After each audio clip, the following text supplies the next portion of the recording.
there, welcome to the latest episode of the Sexy Thyroid Solution. I'm your host, Angela Brown. So today I want to talk all about New Year's resolutions. But if you could do me a really big favor, if you're watching this on YouTube, go ahead and subscribe to my channel, and then you'll hit that bell so you get a notification every time I release a new video. And then if you're watching this on my other social channels, go ahead and share this with someone who could benefit from this. So I want to talk about New Year's resolutions. Obviously, this is the beginning of the year. This is a time when people start making New Year's resolutions. And I wanted to give you kind of my take on it, why I don't do resolutions and I don't recommend resolutions. Resolutions kind of can set you up for almost like you make a resolution, you're going to change something, but it's sort of a temporary thing. So I personally, and what I recommend for my clients is we look at goals or intentions. When you do things as resolutions, what are the typical resolutions? It's usually, I'm going to lose weight. I'm going to exercise every single day. I'm going to drop so many pounds, whatever that may be. And then February comes and all of a sudden the resolution is done for.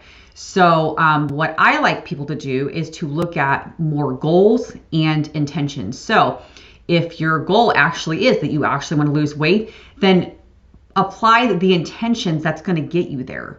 So it might look more like I'm going to eat clean and healthy meals so many times a day or so many times a week, depending on where you're starting at. It could be, if it's more of a workout thing, I'm going to do X number of workouts a week or certain types of workouts. So look more at the little things that you're going to do to get you to those so-called resolutions. Look at what you're going to do to get you to those goals. So the intentions and the goals are what are going to be more sustainable. It's what's going to get you there.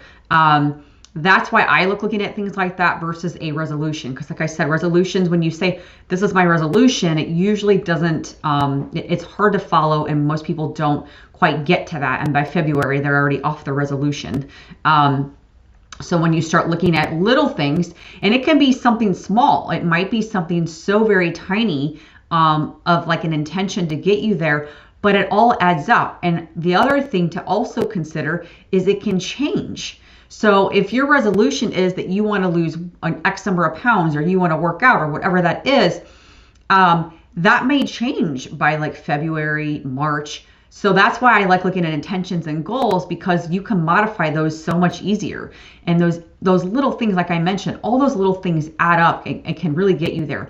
The other factor to also consider is knowing your personality. If you're kind of an all or nothing person, or if you do things better as like baby steps, in other words. If you are an all or nothing person, then doing a resolution where you're going to change one thing, then you're going to change another thing, and you kind of stack those on, that might not work for you as well. If you're all or nothing person, you probably are one of those people where you would do better with, you got to like cut the sugar all out, or you got to make sure you are exercising every single day, doing some type of movement, whatever that may be. If that is your type of personality, then you probably would do better. If you do not do well with all or nothing, then you can't do that. You have to set yourself up for success. So in that instance, you are going to do baby steps. You're going to change one thing to get you to that goal. So just always consider that and keep that in mind. I personally, I do better with kind of being all in. But I work with a lot of clients who can't do that. They do better with changing one little thing at a time and baby steps. So again, whatever is going to work for you to get you to those goals, that's what you want to do. So remember, all those little things add up. So it doesn't have to be an all or nothing thing unless you are better with that. And look more at what are you going to do to get to those goals and make intentions. That's going to get you to those goals versus those New Year's resolutions. So that's my take on that. If you have questions with that, you know where to find me. Definitely reach out, and I'll see you in the next video. Bye.